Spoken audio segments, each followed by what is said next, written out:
Hi everyone, this is Maddie and welcome to Bipolar and Chubby. September is Suicide Prevention Awareness Month, so that's what we're going to be talking about today.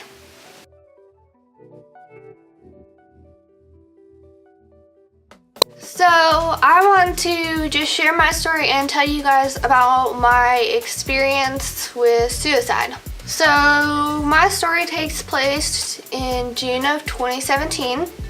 I had just moved up here about a month ago and I didn't know anybody. I didn't really have any friends. I wasn't working yet. I was looking for a job, so I mainly spent time, inside hanging out with my family, not doing much of anything. Then after I had been here about a month, my family went on vacation and they were gone for about a month. During that time, I still didn't have any friends. It was just me and my dog, and I was still, just watching Netflix and looking for jobs. And during that time, I was on meds for depression, but they weren't the right meds, so they weren't helping me any at all. And I hadn't found a therapist or anything yet because I had just moved up here, so I wasn't doing the best mentally. And being isolated by myself and without any, real friends to talk to or my family to talk to, and just nothing to do, nothing to get me out or anything, I was very isolated, and because of that, I was getting very depressed. And so that's when my mind started turning to, ending things and, things would be better off without me. You guys probably know this whole train of thought, but that's where I start to turn to. So I was kind of going down, not the best path mentally. And I had gotten to the point one day with that summer where I had everything planned out. I knew how I was going to do it. I knew when I was going to do it and everything. But there was one thing that was stopping me. And it might sound silly, but this was the one thing that was stopping me. My dog. I love her to death. And my thought, the only thing that was stopping me, my family's out of town. No one's coming by the house. My dog is going to be alone. Who's gonna, let her out to go to the bathroom? Who's gonna feed her? Who's gonna take care of her? And it might sound stupid, but it was that thought process that made me say, okay, well, time out. This isn't gonna happen. We can't do this right now.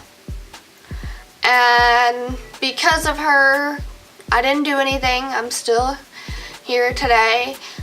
And she was what got me through until my family got back and I could see a doctor and try to find better meds and try to get therapy and making friends and all that stuff that's helped me move from a less suicidal point to where I am today.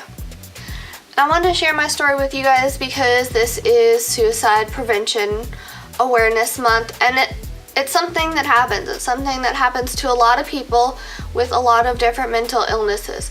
And because of that, it's something we need to talk about. It doesn't need to be so taboo. It needs to be open. We need to be able to have a conversation about this. We need to be able to, help people to the best of our ability. If you guys are having a hard time with something like this, there's lots of resources. Reach out to your friends, reach out to your family, reach out to mental health professionals. And, of course, there's always the suicide prevention hotline, which if you guys don't know that, that's 1-800-273-8255. And I didn't learn this till recently, but they also have a text hotline because I know a lot of us millennials, we don't like talking on the phone. We like texting, and that's how we work. And so for this reason, they have made a text hotline as well. And to do that, you just simply text the word home in all caps to 741-741, and it's the same exact thing but over text, and they will do their best to help you as well. So just remember, somebody's out there, somebody is always willing to help you. Just remember to help spread the message this September and especially all year round about suicide prevention awareness. And I'll talk to you guys later.